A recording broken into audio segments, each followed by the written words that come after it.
ये पीडीएफ किस में ओपन होगी? इसको यहाँ से पहले हटा देते हैं। कहाँ से हटेगा? ये पूरा हटाना है इसको। ये खुलेगा किस में? डॉक्यूमेंट में है, या आपको पीडीएफ भी तो दिक्कत ही है यार अब क्या करूँ? कहीं वर्ड में देखता हूँ क्या दिखाता है। कहाँ चला गया ये?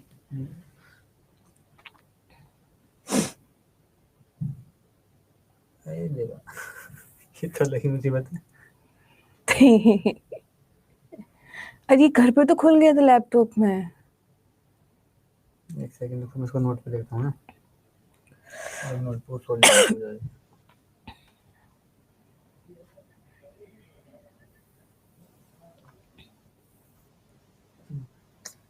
अब क्या करें ब्रो? आपने ये ना पावर पॉइंट में लेकर आया करो। नहीं ये बहुत ज्यादा है, टाइप ही नहीं हो पाई। 1000 अराउंड है। क्लास स्टार्ट है ना? हाँ स्टार्ट है class.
Hello everyone, good morning. कैसे हैं आप सभी?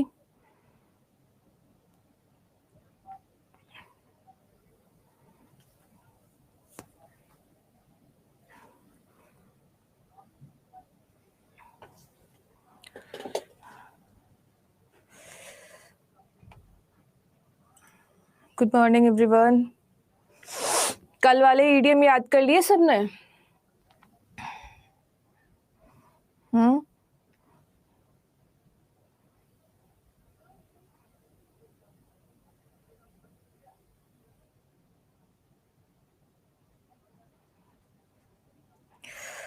मैं ठीक हूँ, मैं बढ़िया। आप बताओ किस किस ने कल वाले कितने याद? कुछ कुछ ये जवाब नहीं होता। पहले तो ये बताओ कि 2 दिन आपके स्नोनेम एंटोनेम चले अभी तो, है ना? और 2 दिन चले हैं सिर्फ, और कल इडियम फ्रेजेस चला है। ठीक है, तो मुझे ये बताओ कि आपने यहाँ पे कितने स्नोनेम याद कर लिए हैं, कितने एंटोनेम याद कर लिए हैं, क्या प्लान है, कितने आपने इडियम फ्रेजेस याद कर लिए हैं? संख्या में बताओ कितने किए हैं। अगर आप कुछ कुछ बोल रहे हो इसका मतलब आपने कंठस्थ करके याद किया ही नहीं। अगर आपने 5 किया होता तो आप 5 बोलते, 10 किया होता 10 बोलते।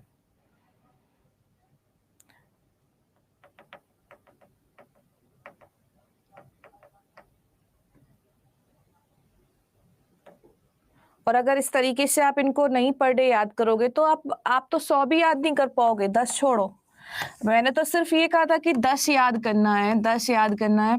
अगर आप 10 भी याद नहीं किए हो, इसका मतलब आप 100 वर्ड याद नहीं करोगे। फिर कहोगे कि हमसे सिनोनिम एंटोनिम होते नहीं है, हमें याद आता नहीं है और एग्जाम में क्लियर होता नहीं है। तो कैसे होगा जब आप पढ़ोगे नहीं? दिमाग में जब तक आप इनपुट नहीं डालेंगे वो आउटपुट कैसे देगा? Mind like a computer. और दिमाग को कहाँ से याद आएगा जब आपने याद ही नहीं किया? तो जबरदस्ती आप सोच रहे कि भाई ये तो मुझसे नहीं हुआ, ये तो मुझे याद नहीं आ रहा। जब याद ही नहीं किया तो याद आएगा कहाँ से? पहले तो आपको दिमाग को याद दिलाना पड़ेगा, याद करना पड़ेगा, मेहनत करनी पड़ेगी, तभी तो याद आएगा।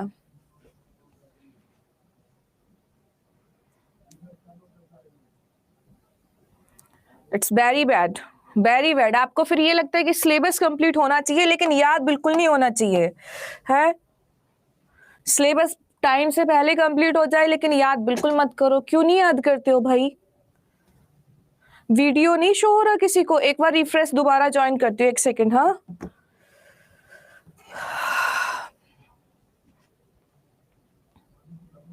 मैं दोबारा से रिफ्रेश करती हूँ, आप लोग दोबारा से वो करना।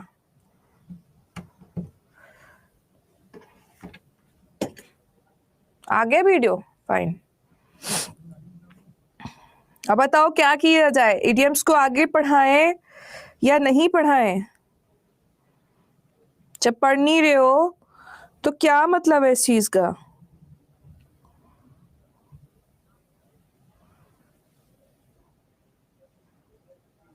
कल मैंने 100 के अराउंड आपको और सिंपली ये भी कहा था कि चलो कुछ बात नहीं है, आप पहले हिंदी जरूर याद रखना। 100 या 120 के अराउंड कराए थे, तुम कम से कम 20 ही याद कर लेते। नहीं, इस सैटरडे टेस्ट है आपका, आप लोग देख नहीं रहे हो। यहाँ देखो, 1 सेकेंड, यहाँ देखो आप लोग। कौन चला के पेज? 1 मिनट। हाँ, आप लोग बहुत आलसी हो गए हो।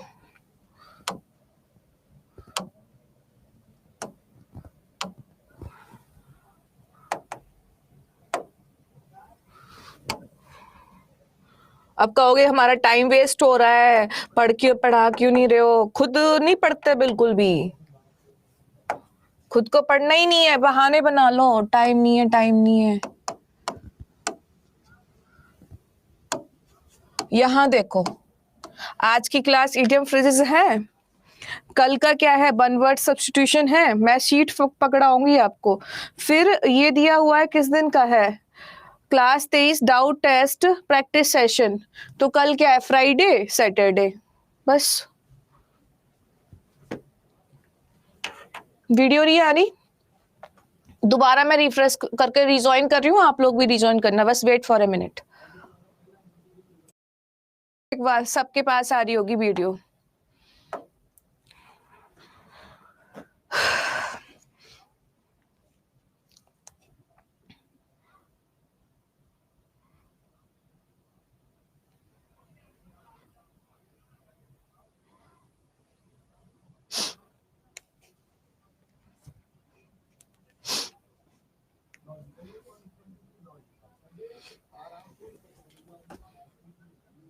अभी क्लियर है?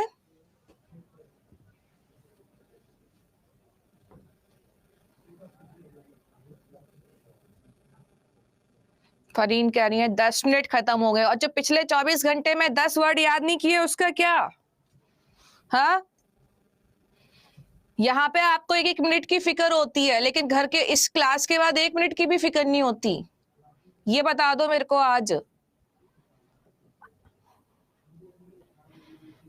आज आपकी क्लास लग रही है तो अब आपको 1-1 मिनट की फिक्र हो रही है सबको।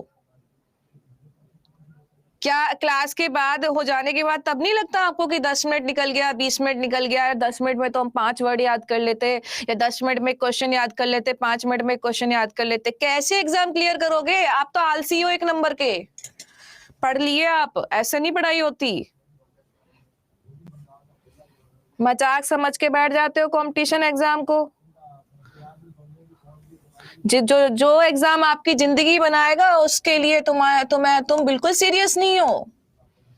जिस चीज से तुम्हारी लाइफ बनेगी, जरा सोचा करो बैठ के, अगर एक बार एग्जाम क्लियर हो गया तो कितना ज्यादा आपको रिस्पेक्ट मिल जाएगा, कितना ज्यादा, कितना कुछ आप कर सकते हो।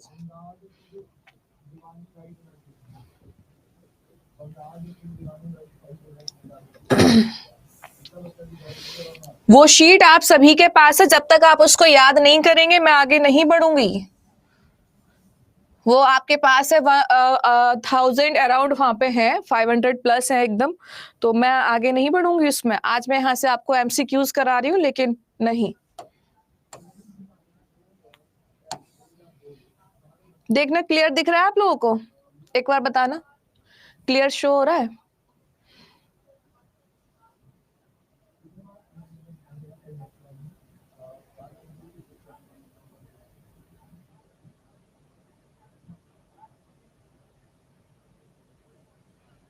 लिटिल जू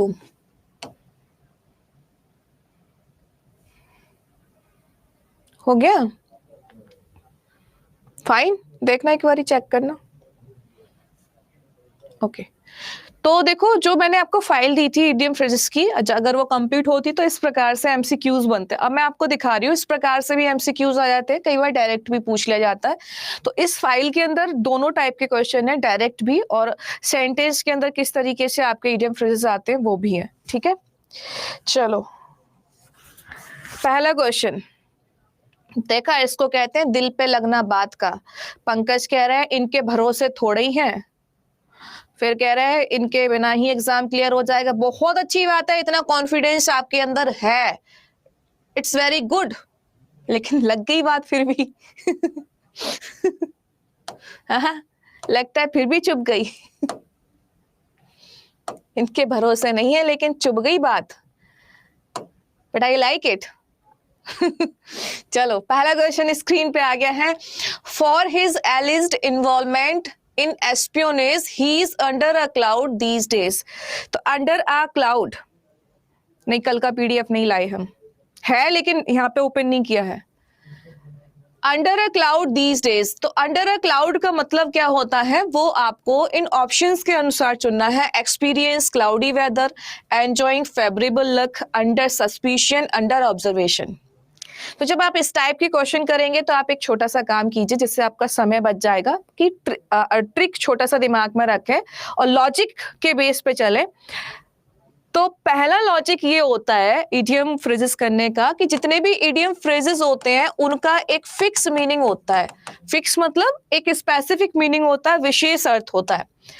तो अगर कहीं पर ऐसा लग रहा है कि यार ये वर्ड टू वर्ड, शब्द दर शब्द हिंदी दी गई है तो वो गलत हो, इंग्लिश दी गई है तो वो गलत हो जाता है। इसका एक विशेष अर्थ हमेशा निकलेगा। ठीक है, तो हम यहां से एक बार देख लेते हैं। सो पहला वर्ड हमारे पास था अंडर अ क्लाउड, जैसे ये वाला एक्सपीरियंस क्लाउडी वेदर। अब यहाँ क्लाउड के हिसाब से इस टाइप का फ्रेज दे दिया तो ये क्या है, इनकरेक्ट है। एंजॉइंग फेवरेबल लक, ये भी कैसा है, इनकरेक्ट है। अंडर ऑब्जर्वेशन, ये भी कैसा है, इनकरेक्ट है। आंसर क्या आएगा, अंडर सस्पिशन, यानी कि संदेहास्पद स्थिति में होना। अंडर अ क्लाउड का मतलब होता है संदेहास्पद स्थिति में होना। नेक्स्ट वन है flogging a dead horse. Flogging a dead horse का मतलब क्या होगा? फ्लॉगिंग अ डेड हॉर्स का मतलब क्या होगा, फटाफट से बताओ।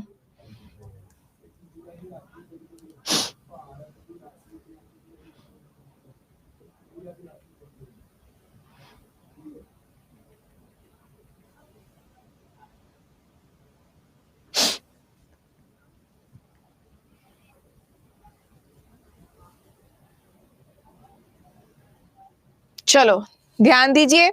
सो वी हैव, इसका हिंदी बताओ एक बारी। फॉर हिज एलिज्ड इन्वॉल्वमेंट, उस पर जो आरोप लगा था, इन एस्पियोनेज, एस्पियोनेज क्या होता है, जासूसी। He is under a cloud these days, तो वो कैसा है इन दिनों, संदेहास्पद स्थिति में है। नेक्स्ट है we have appeal to him again and again, हमने उससे बार बार आग्रह किया। There is no use flogging a dead horse now, कि अब कोई मतलब नहीं है। फ्लॉगिंग अ डेड हॉर्स का मतलब होता है व्यर्थ का समय बर्बाद करना। तो यहाँ पे repeating a request, incorrect. Making him see reason, incorrect.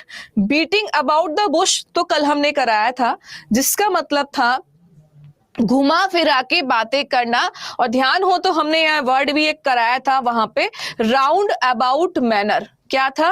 Round about manner का मतलब क्या होता है? घुमा फिरा के बात करना। यहाँ पे एक वर्ड और यूज हुआ था जिसका नेम था सर्क्यूमलॉक्शन। सर्क्यूमलॉक्शन का मतलब भी क्या होता है? घुमा फिरा के बातें करना। यहाँ पे एक खास बात क्या है? खास बात ये कि ये जो है अपने आप में मुहावरा है, बीटिंग अबाउट द बुश, ये इसका अर्थ है और ये वन वर्ड है, कोई भी आ सकता है। खैर आंसर इसका ये है नहीं, लेकिन इंपॉर्टेंट है इसलिए करा दिया। Wasting time in useless effort, आपने अपना समय बर्बाद कर दिया बेफालतू का प्रयास करके। ठीक, चलिए नेक्स्ट की तरफ बढ़ते हैं। नेक्स्ट है we shouldn't look down upon the rest of the earth. Look down upon अपने आप में एक फ्रेज है, इट्स नॉट इडियम, ये अपने आप में एक फ्रेज है और इसका आपको बताना है मीनिंग। कल का पीडीएफ आज नहीं मिलेगा और वो अपलोडेड है। कल का पीडीएफ कल मिलेगा क्योंकि वो लैपटॉप में है एक्चुअली, यहां पर सेव नहीं है। ठीक है, we shouldn't look down upon the rest of the earth, हमें अर्थ के दरारों को दीनहीन भावना से नहीं देखना चाहिए। लुक डाउन अपॉन का मतलब होता है दीनहीन भावना से देखना, दीनहीन भावना से देखना। सिंपैथाइज विद का मतलब होता है सहानुभूति के साथ। हेट इंटेंशनली मतलब तीव्रता से घृणा करना। बी इंडिफरेंट टू मतलब अलग होना, सॉरी उदासीन होना। रिगार्ड विद कॉन्टेम्प्ट का मतलब होता है दीनहीन भावना से देखना। नेक्स्ट फ्रेज इडियम है हमारे पास, face the music, because of his misbehaviour he is born to face the music.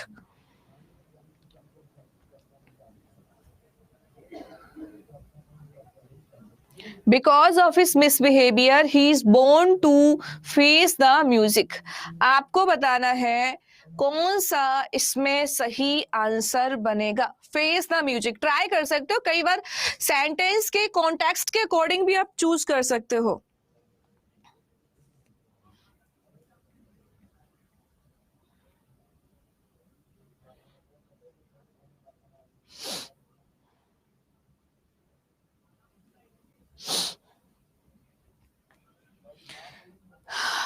Idioms and phrase different है क्या? बिल्कुल डिफरेंट है सुमन, जब नाम अलग अलग है तो इनके काम भी अलग अलग हैं।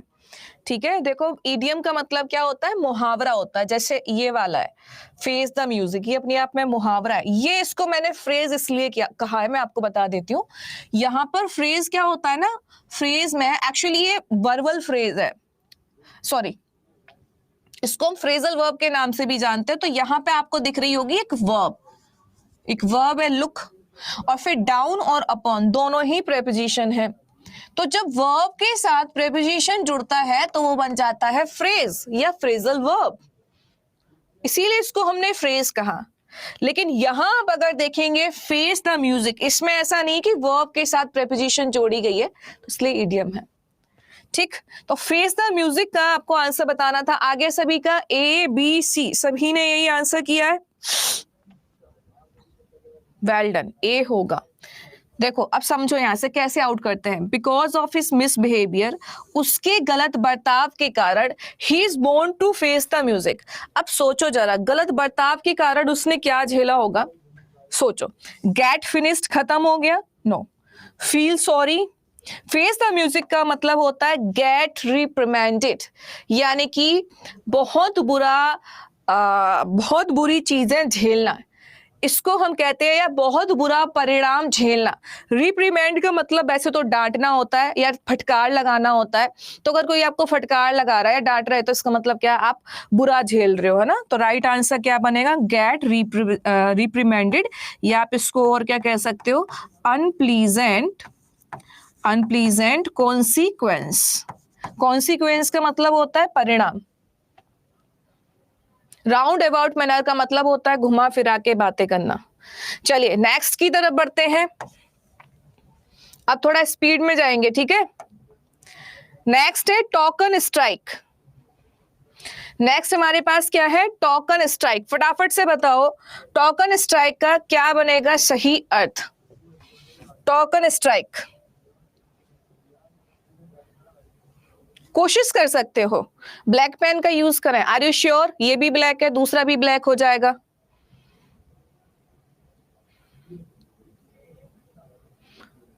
The working of the factory was disrupted on account of a token strike by the worker.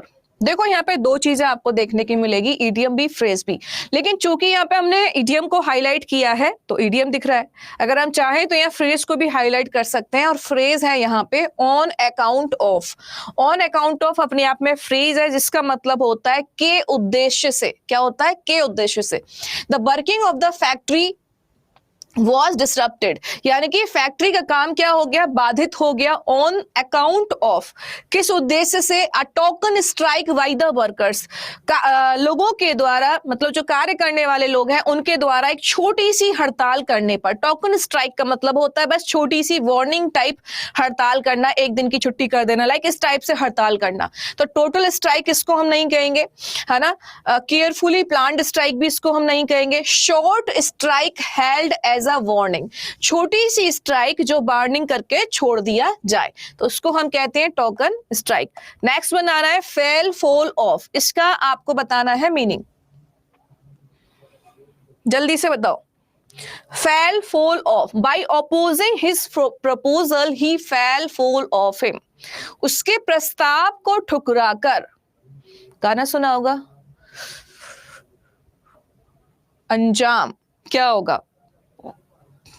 उसके प्रस्ताव को ठुकराकर वो किस में पड़ गया? परेशानी में पड़ गया। फेल फॉल ऑफ का मतलब होता है परेशानी में पड़ जाना। क्या होता है? परेशानी में पड़ जाना। तो क्वेरल विद, झगड़ा करना, एग्री विद, सहमत होना, फेल्ट अनॉयड विद, किसी से परेशान हो, महसूस करना, गॉट इनटू ट्रबल विद, मतलब परेशानी में पड़ जाना। नेक्स्ट है बाय फिट्स एंड स्टार्ट्स, ये आपने कल कर लिया था, इसको मुझे शायद एक्सप्लेन नहीं करना पड़ेगा और आंसर भी जल्दी आ जाएगा। Those who work by fits and starts seldom show good result, ये आप लोगों के लिए ही है। जो लोग, हाँ वही है अमन, फेल फॉल ऑफ, है ना। तो ऐसे लोग जो कभी कभी अपने काम को करते हैं, रेगुलर नियमित तरीके से काम को नहीं करते हैं, उनको मुश्किल से ही सफलता हासिल होती है। तो भाई फिट्स एंड स्टार्ट्स का मतलब होता है अनियमित तरीके से, तो ये रटा हुआ है। नेक्स्ट है हमारे पास इनफ रोप। इनफ रोप का मतलब होता है पर्याप्त आजादी देना, लेकिन पूर्ण रूप से नहीं, मतलब जितना है उतना आपको आजादी दे दी जाए, जितना मिलनी चाहिए। The new manager thought that he would give employees enough rope, नए मैनेजर ने सोचा कि वो अपने जितने भी नए कर्मचारी हैं उनको पर्याप्त आजादी देगा फॉर द फर्स्ट 6 months, शुरू के 6 महीने तक। After which he would check the work done himself, उसके बाद वो उस काम को, ठीक, उसके बाद दूसरी, उसके बाद वो अब उस काम को खुद जाके क्या करेगा? जांच पड़ताल करेगा। तो एनफ रोप का मतलब होता है पर्याप्त रूप से आजादी देना। यहाँ पे वर्ड है many directives and orders. Directives का मतलब होता है दिशा निर्देश, और ऑर्डर्स का मतलब होता है नियम। बहुत सारे नियम कानून लागू करना, तो ऐसा उसने नहीं कहा। उसने कहा कि यार पहले 6 महीने तक मैं पर्याप्त आजादी दूंगा अपने एम्प्लॉइज को। एडवाइस की भी बात नहीं की। All the material they needed, जो उनको मटेरियल चाहिए। आंसर क्या होगा? Enough freedom for action. ठीक, देखो मैंने हिंदी ठीक से बोली है, पर्याप्त आजादी, उसके बाद भी आप इस ऑप्शन को चुन रहे हो सी को, तो ये गलत हुआ ना।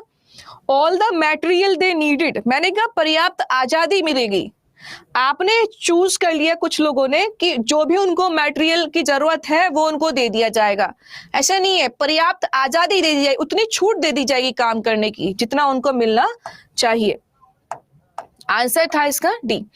नेक्स्ट है he was all at sea when he began the new job. All at sea आपको करा ही दिया है, उम्मीद करती हूँ जो करा दिया उसको आप with in a second answer कर सकते हो। यही फर्क होता है प्रैक्टिस का और बिना प्रैक्टिस के। आप खुद महसूस करेंगे इस चीज को, जो आपको याद होगा उसका आंसर आप यूं 1 सेकेंड में कर सकते हैं। All at sea, all at sea का मतलब होता है पूर्ण रूप से भ्रमित, दिमाग का दही होना, कंफ्यूज्ड, पजल्ड, इसको हम कहते हैं। तो हैप्पी आउट कर सकते हैं, सैड आउट कर सकते हैं, ट्रम्प आउट कर सकते हैं। आंसर क्या होगा? पजल्ड। ठीक है जी, ये बहुत ज्यादा इंपॉर्टेंट नहीं है 10th नंबर, तो इसको हम छोड़ सकते हैं। नेक्स्ट की तरफ बढ़ते हैं।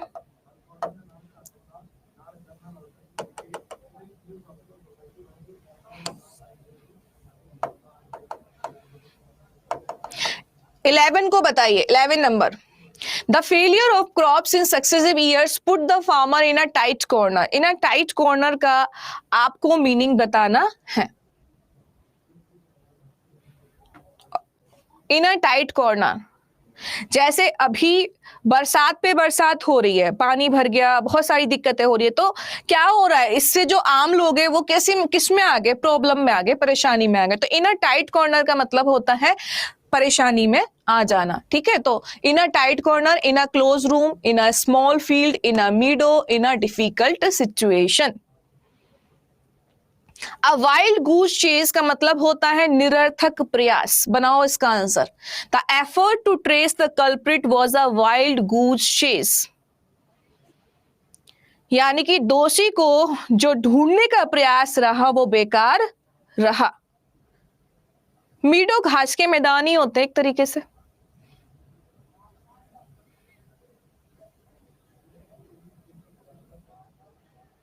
Yes, fruitful hunting. Futile search का मतलब क्या होता है, फ्यूटाइल कल कराया था, फ्यूटाइल का मतलब ही क्या होता है, फ्रूटलेस। और फ्रूटलेस का मतलब क्या होता है, निष्फल, यानी कि जो कैसा रहा, बेकार रहा। जेन्युइन एफर्ट, जेन्युइन वर्ड हमने पढ़ चुके हैं उसमें वन वर्ड, सॉरी, सिनोनिम्स में। जेन्युइन का मतलब क्या था, वास्तविक।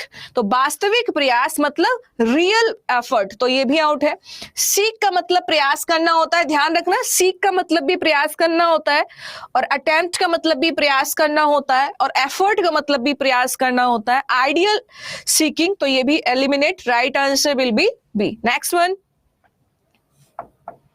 नेक्स्ट बताना है आपको ये question number 16। The luxury car that they bought turned out to be a white elephant. निरर्थक, बिल्कुल सही बात।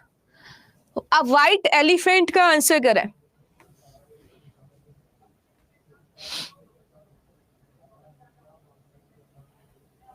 व्हाइट एलिफेंट का मतलब होता है, कल ही कराया था भाई, दिखने में बहुत बढ़िया है, सुंदर है, आलीशान है, लेकिन कैसा है, बेकार है, बेमतलब का, कीमती भी है और बेकार है ना। तो a rare article, useful mode of transport, costly और ट्रबलसम पोजेशन, महंगा लेकिन बेकार का। चलिए, फेयर एंड स्क्वायर की जगह अगर मैं थोड़ा सा आपको याद दिलाऊं, तो फेयर एंड स्क्वायर की जगह कल एक मुहावरा था हमारे पास, एंड मुहावरा इसके बराबर ही है। मुहावरा था अबव बोर्ड। दोनों का मतलब लगभग एक ही है। वेल डन, क्या बात है। If you are fair and square in your work, you will definitely prosper. यदि आप अपने कार्य में कैसे रहते हैं, ईमानदार रहते हैं, कर्तव्यनिष्ठ रहते हैं, तो आप मतलब निश्चित तौर पर ही फलोगे फूलोगे। ध्यान है ये वाला वर्ड प्रॉस्पर हमने कहाँ कराया था, जहां हमने एक वर्ड किया था अशुभ, वहां पे था प्रॉस्पर, यानी कि फलदायक। अच्छा, तो एक्टिव यहां से हट जाएगा, बिजनेस लाइक, ऑनेस्ट यहां सही आंसर बनेगा, ऑथोरिटेटिव यहां से हम हटा देंगे। ऑनेस्ट, ऑथोरिटेटिव का मतलब होता है रियल, एक्चुअल, वास्तविक। नेक्स्ट है नो लव लॉस्ट बिटवीन। ठीक है, ये भी करिए इसका आंसर। देखो, ये फायदा होता है सिनोनिम, एंटोनिम, ईडियम अगर याद हो जाते हैं तो हमें सेंटेंस का मीनिंग भी इजीली समझ आ सकता है। There is no love lost between any two neighboring countries in the world. संसार के अंदर किसी भी दो पड़ोसी देश के अंदर क्या नहीं हो सकता, अच्छे टर्म्स नहीं होते, और कहीं तभी ना तभी नोकझोंक चलती रहती है। भले ही हम इंडिया और चाइना आपस में ट्रेड करते हो, लेकिन बहुत अच्छे टर्म्स नहीं है। भले ही इंडिया और पाकिस्तान के बीच ट्रेड होता हो, लेकिन बहुत अच्छे टर्म्स नहीं है। भले ही इंडिया और बांग्लादेश के बीच व्यापार होता हो, लेकिन टर्म्स बहुत ज्यादा अच्छे कभी दो देशों के बीच नहीं होते। तो नो लव लॉस्ट बिटवीन का मतलब होता है क्या, नॉट, नो लग गया है तो नॉट ऑन गुड टर्म्स। ये सब क्या हो जाएंगे, एलिमिनेट। प्ले हैवॉक, ये फ्रेज इडियम ही है, इसका मतलब होता है तबाही मचा देना, तबाही मचा देना। बताओ क्या आंसर आएगा। The heavy downpour play havoc in the coastal area. Downpour का मतलब होता है बहुत भारी मूसलाधार बारिश होने की वजह से कोस्टल एरिया में तबाही मचा दी, जैसे अभी हो रहा है, भारी मूसलाधार बारिश के कारण तबाही हो जाना। अब यहां देखो कौन से वर्ड का मतलब तबाही है, देखते हैं कितने लोग सही आंसर करते हैं और कितने लोग यहाँ पे अभी भी समझ नहीं पा रहे हैं हिंदी को।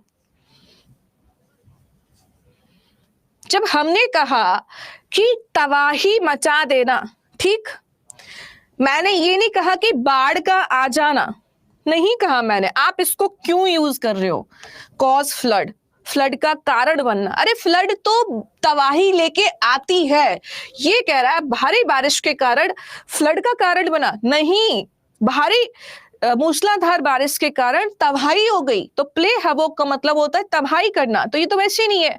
कॉज हार्डशिप का मतलब होता है कठिनाई का कारण होना, ये भी आउट। बीमारी का कारण होना, ये भी आउट। आंसर क्या होगा, कॉज डिस्ट्रैक्शन। डिस्ट्रैक्शन का मतलब होता है तबाह, नष्ट। डिस्ट्रैक्शन का मतलब होता है डेस्ट्रॉय, नष्ट कर देना। समझ में आ रहा है।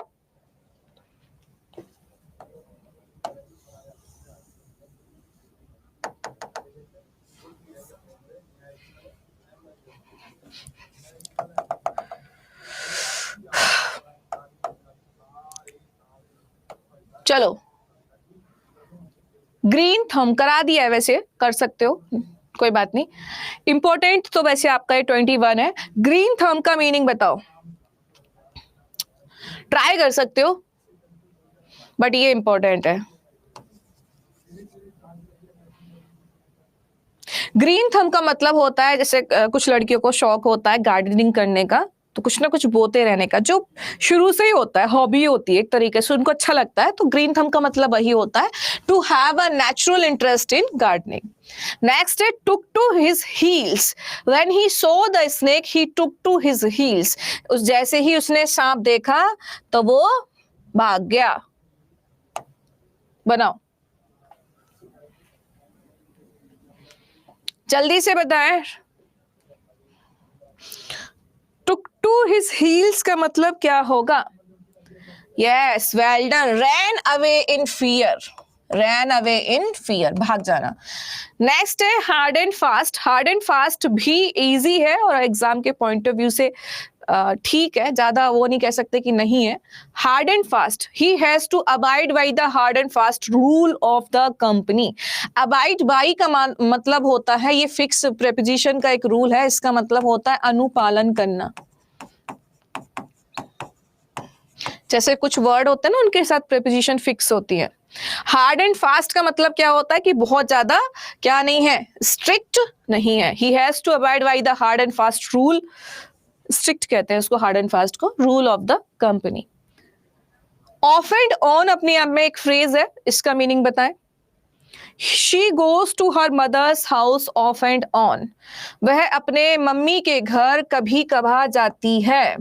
ऑफ एंड ऑन का मतलब होता है कभी कभी। जैसे लड़की की शादी हो जाती है तो अपनी मम्मी के घर कब जाती है वो, कभी कभी, है ना। तो फ्रीक्वेंटली का मतलब होता है अक्सर। रेयरली का मतलब होता है मुश्किल से ही, नेगेटिव सेंस। रेयरली का मतलब होता है मुश्किल से ही, है ना। Sometimes, no. ओकेजनली, ओकेजनली का मतलब होता है कभी कभी, ठीक है।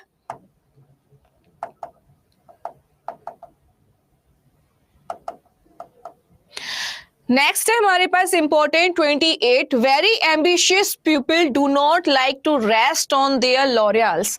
तो रेस्ट ऑन देयर लॉरियल्स अपने आप में एक इडियम है जो एग्जाम में आता है। आपको बताना है रेस्ट ऑन देयर लॉरियल्स का मीनिंग क्या होता है।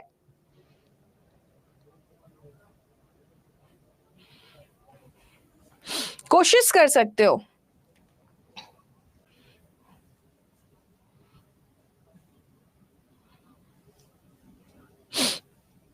बन गया। एम्बिशियस का मतलब क्या होता है, महत्वाकांक्षी मतलब जिनके अंदर कुछ आकांक्षा है, कुछ बनने की आकांक्षा है। वेरी एम्बिशियस पीपल, बहुत ज्यादा महत्वाकांक्षी जो लोग होते हैं, do not like to rest on their laurels. इसका मतलब ये है कि ऐसे व्यक्ति जिनके अंदर बहुत ज्यादा आकांक्षाएं होती हैं, जैसे फॉर एग्जाम्पल कि कोई किसी ने बहुत मेहनत की और क्या बन गया, मान लो प्राइमरी का टीचर ही बन गया।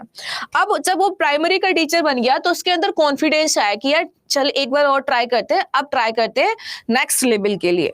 फिर उसने दूसरा ट्राई किया, फिर उसको लगा कि नहीं मेरे पास समय बच जाता है, चलो ट्राई करते हैं पीसीएस के लिए भी, मेरे पास उम्र सीमा है तो मैं ट्राई करता हूँ पीसीएस के लिए, मेरे पास इतना समय है, मैं कोशिश कर सकता हूँ।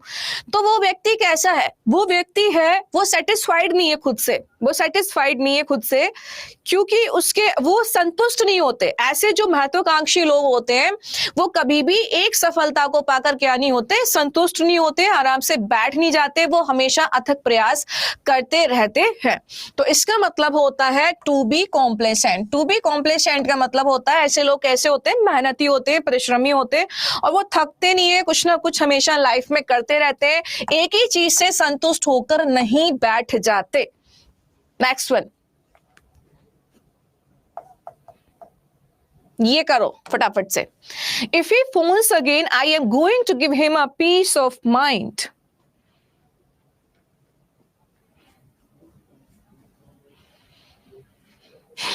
बताओ।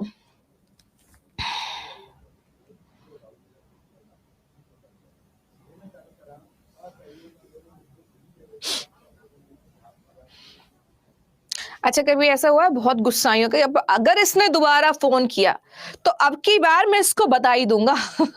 यही सेंस है इस फोन का। इफ ही फोन्स अगेन, यदि अब वो दोबारा कॉल करता है, I am going to give him a piece of mind, इस बार तो मैं ढंग से समझा ही दूंगा। तो to be nice to him नहीं, to give him piece of mind का मतलब होता है फटकार लगा देना, फटकार लगा देना। और अभी बताया था इसका अर्थ, सोचो थोड़ी देर पहले ही बताया फटकार लगाना। फेस द म्यूजिक वाले ईडियम में बताया था, to take revenge on him, to support him, to reprimand him, फटकार लगा देंगे।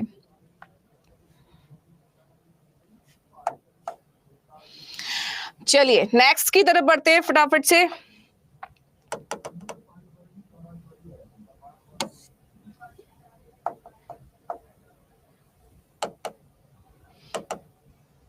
टेक आफ्टर, ठीक है, टेक आफ्टर फ्रेजल वर्ब है। Ramesh takes after his father, ये इंपॉर्टेंट है, फ्रेजल वर्ब आपके एग्जाम के पॉइंट ऑफ व्यू से है इंपॉर्टेंट। तो Ramesh take after his father, Ramesh take after का मीनिंग आपको बताना है। टेक आफ्टर,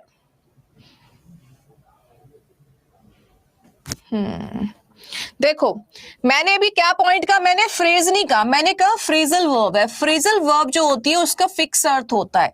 जैसे एक फ्रेजल वर्ब होती है लुक आफ्टर, एक्चुअली इनका मतलब क्या होता है कि ऐसा नहीं होता कि इस शब्द का मीनिंग इस शब्द का मीनिंग मिलके मीनिंग बनेगा, ऐसा नहीं होता। इन दोनों का मिलके एक अर्थ होता है, वो बिल्कुल अलग होता है। आप सोचो कि Ramesh take after his father, Ramesh इसका अर्थ अगर आप वर्ड टू वर्ड देखोगे तो निकलेगा ही नहीं सही सेंस। तो लुक आफ्टर का मतलब जैसे क्या होता है, लुक आफ्टर का मतलब होता है देखभाल करना, ठीक है। उसी तरीके से फ्रेजल वर्ब होती है क्या आपकी, टेक आफ्टर। तो टेक आफ्टर का मतलब होता है अब हू बहू दिखना। हू बहू दिखना मतलब जैसे घर में कोई बच्चा है, उसकी शक्ल उसके पापा से मिलती है, या उसकी मम्मी से मिलती है, या उसके चाचा से मिलती है, या किसी से मिलती है, मतलब किसी की झलक जैसा दिखना। तो टेक आफ्टर का मतलब होता है रिजेंबल्स। रिजेंबल का मतलब होता है किसी के जैसा दिखना, झलक दिखना। So Ramesh resembles his father, Ramesh अपने पिताजी के जैसा दिखता है ना, के जैसा दिखना। इसका मतलब क्या होता है,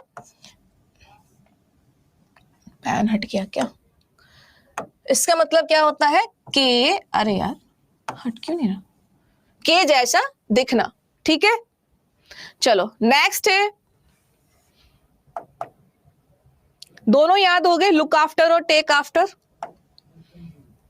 एक ये है क्वेश्चन नंबर 34 भी एग्जाम में आता है, made a clean breast of, इसका आपको बताना है meaning. Made a clean breast of,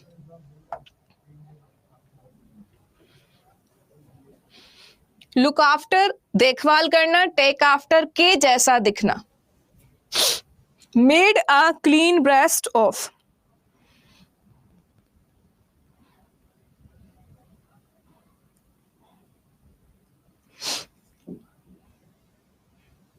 चलो कोशिश करें, कोशिश करने वालों की हार नहीं होती। व्हाट हैपन, चल क्यों नहीं रहा है, आई डोंट नो। चलो, ड्यूरिंग द लास्ट मोमेंट्स, पिछले क्षणों के दौरान, during the last moment is life, अपने जीवन के पिछले क्षणों के दौरान, the criminal made a clean breast of everything he had done, जो अपराधी था उसने जो कुछ भी किया था उसका उसने क्या किया, पश्चाताप किया। उसने वो सब स्वीकार कर लिया जो भी उसने अपने पुराने टाइम में किया था, कि हाँ मैंने मर्डर किया, ये किया, वो किया। उसने जीवन काल में जो कुछ भी किया था वो सब एक्सेप्ट कर लिया। तो made a clean breast of का मतलब होता है तुमने जो भी गलतियां की हैं अपने जीवन में उन सबको स्वीकार लेना और पछतावा व्यक्त करना। तो showed his breast, fought like a hero, confessed without reserve, बिना किसी पछतावे के अपने जुर्म को स्वीकार कर लेना, ये इसका अर्थ है। बिना किसी दुख या पछतावे के अपने जुर्म को स्वीकार कर लेना। राइट आंसर क्या बनेगा, C. Next one, to keep up phrase है, इसको याद रख सकते हैं, she tries very hard to keep up with her rich neighbours. Well done Ridhima,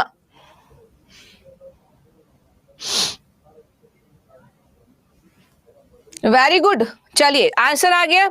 सो इसका मतलब क्या होगा, शी ट्राइज वेरी हार्ड, उसने बहुत ज्यादा कोशिश की, to keep up with rich neighbours, अपने अमीर पड़ोसियों से के साथ बनाए रखने की। तो कीप अप का मतलब होता है टू कीप इन टच, किसी के संबंध में रहना, किसी के संबंध में रहना। ऐसे होता है ना कई बार जब आपकी फेयरवेल हो जाती है 12th के बाद, कहते चलिए यार बाद में भी रहेंगे साथ में, या आप कहीं जॉब छोड़ के जा रहे हो कि ठीक है मैं टच में रहूंगा ना, तो वो चीज टू कीप इन टच। चलिए नेक्स्ट बढ़ते हैं, ब्लोइंग योर ओन ट्रम्पेट, इसका आपको बताना है meaning. Blowing your own trumpet, बताओ।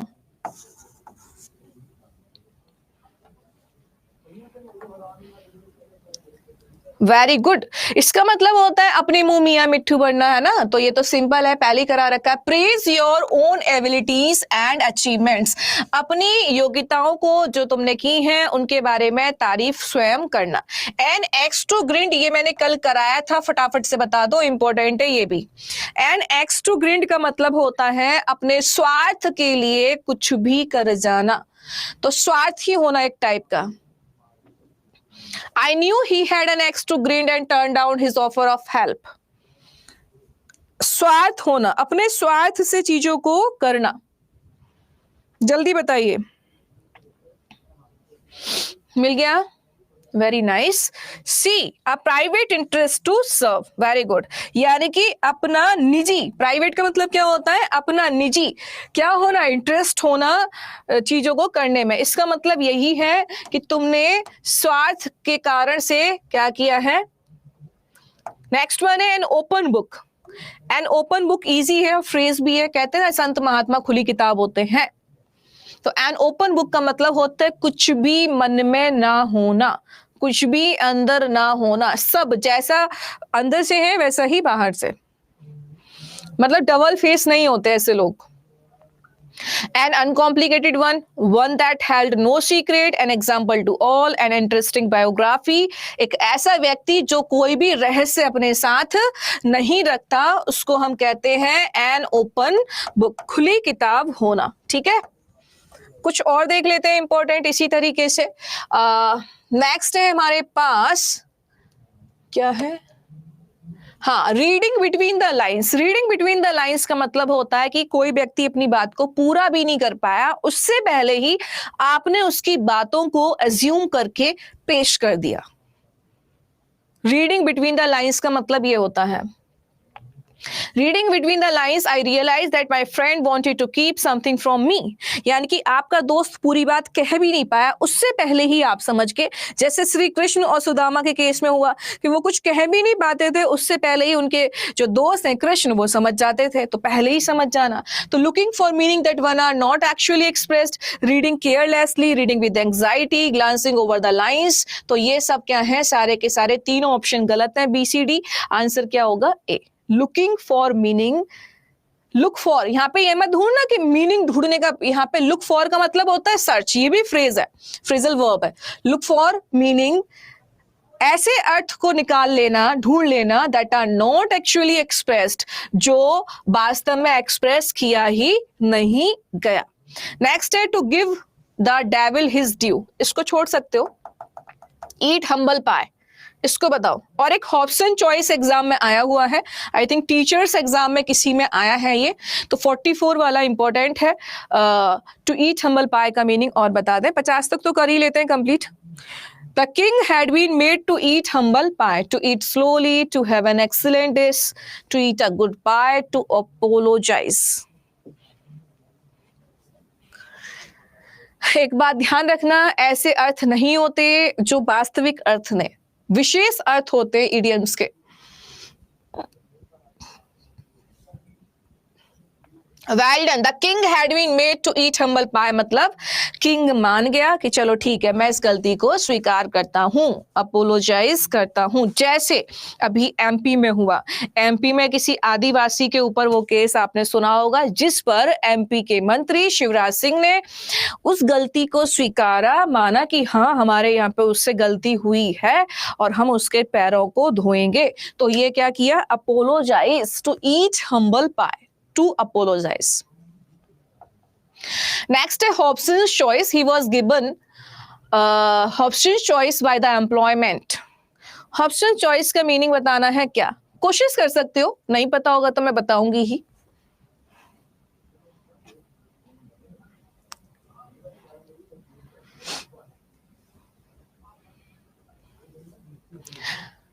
ऑप्शन चॉइस जो है, एक्चुअली ये इडियम आया है, एक कहानी कुछ ऐसी थी कि कोई एक युद्ध या कुछ होना था, मतलब स्ट्राइक करनी थी लोगों को, एक राजा उनको पसंद नहीं था, तो वहां के लोग, उसका नाम मे बी हॉब्सन था, कुछ ऐसा है।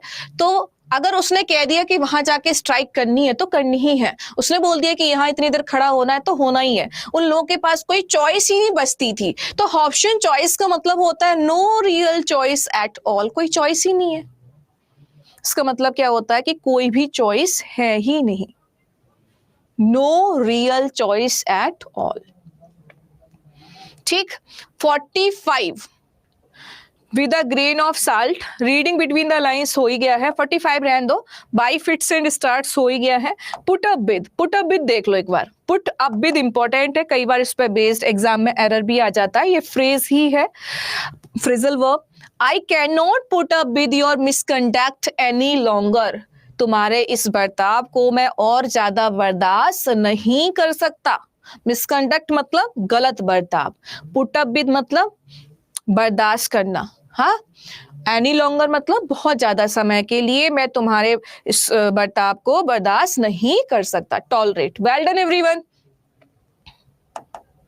नेक्स्ट हमारे पास एक और अच्छा प्यारा सा है, ये भी इडियम है, talking through his hat. Talking through his hat. I did not mind what he was saying. He was only talking through his hat. Talking through his hat का एक आइडिया लो, क्या हो सकता है? लास्ट है ये,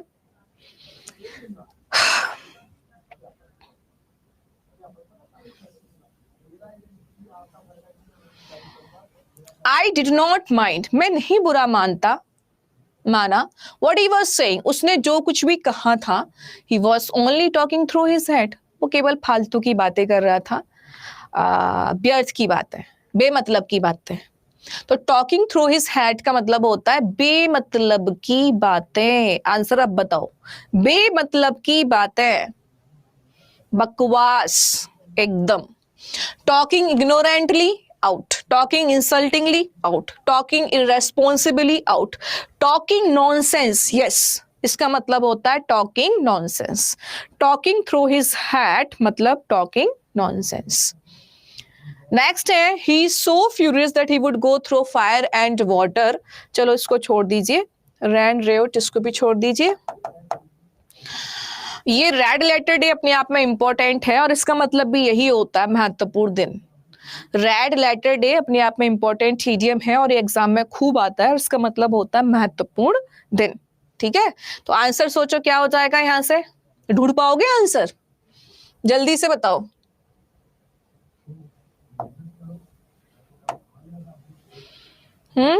हैप्पी एंड सिग्निफिकेंट डे। एक बार teaching exam में क्वेश्चन आया भी था कि सिग्निफिकेंट का सिनोनिम क्या है। सिग्निफिकेंट का सिनोनिम क्या है? इंपॉर्टेंट। तो हैप्पी एंड सिग्निफिकेंट डे, बहुत खुशी वाला दिन और महत्वपूर्ण दिन, इसको कहते हैं रेड लेटर डे। यहां से और देख लेते हैं। To beat a retreat, to steer clear of, to get one's own back, to run across. ये भी इंपॉर्टेंट फ्रेज है, एक्चुअली फ्रेजल वर्ब है। To run across, to run across का मतलब होता है किसी से अचानक मुलाकात होना। फॉर एग्जांपल आप किसी से बहुत टाइम से नहीं मिले और अचानक उससे मुलाकात आपके किसी शहर में हो जाती है, कहीं मार्केट में हो जाती है, अचानक से हो जाती है, मतलब आपको कोई आइडिया ही नहीं है, अचानक से मुलाकात हो जाती है। तो बिल्कुल अभी जस्ट शेयर कर रहे हैं इस पीडीएफ को, डोंट वरी, इसीलिए मैं कह रही हूँ बस ये खत्म है यहीं पे। इसमें और भी है प्रैक्टिस कराने के लिए तो, बट मैंने अभी 60 तक ही चूज किया आपको समझाना, और एक बार आप खुद से भी प्रैक्टिस करना। टू रन अक्रॉस का मतलब क्या होता है? To meet by chance. ठीक है, टू रन अक्रॉस का मतलब क्या होता है? Meet by chance. और एक बहुत अच्छा इडियम है ये, a dark horse. A dark horse का मतलब होता है छुपा रुस्तम। क्या होता है? छुपा रुस्तम। और डार्क हॉर्स का मतलब होता है छुपा रुस्तम। जैसे आप में से कोई ऐसा स्टूडेंट हो बहुत ज्यादा ना यहाँ बोलता हो, ना बहुत ज्यादा सही से रेस्पॉन्स करता हो, और फिर ऐसा लगे कि यार इसका कुछ नहीं हो सकता, इसका सिलेक्शन हो ही नहीं सकता, बिल्कुल ऐसा लगे अरे क्या है ये, कुछ नहीं करेगा लाइफ में, लेकिन वो टॉप कर गया, उसको हम कहते हैं डार्क हॉर्स, छुपा रुस्तम। एन अनफोर्सीन कॉम्पिटिटर, इसका मतलब होता है एक ऐसा व्यक्ति जिसको अनफॉर मतलब जिसको पहले कभी देखा ही नहीं कि कुछ कर भी सकता है, अनफोर्सीन कॉम्पिटिटर, उसको हम कहते हैं अ डार्क हॉर्स। ठीक है जी, गेव द गेम। अबे चीक बाई जोल भी इंपॉर्टेंट है, चलो इस पर चर्चा करेंगे। और ध्यान रखना ये जो मैं आपको शीट दूंगी इसमें इसके आंसर भी हैं, तो आपको घबराना नहीं है कि कैसे करेंगे, सब है इसमें, है ना। चलिए इसको हम शेयर कर देते हैं आपके पास। आई डोंट नो यहाँ पे सेव कहाँ से होता है।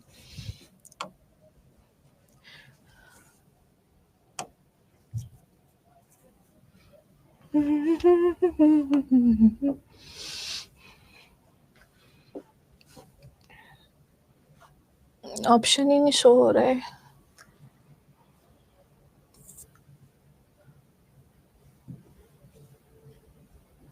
कहीं पर भी डाउनलोड नहीं होना है। ओके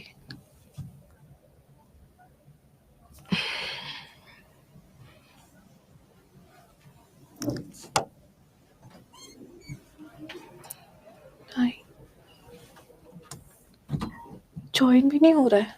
ओवर तो टाइम नहीं हुआ।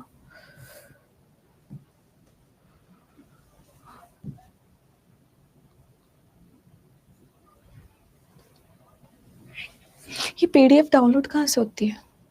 पीडीएफ नहीं होती ना, रिटर्न की गई।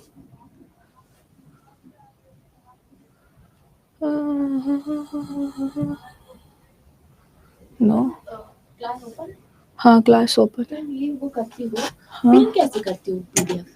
एक सेकेंड बताती हूँ, पहले मैं इसको सेव कर लूँ, पिन पहले मैं इसको सेव कर लूँ यार।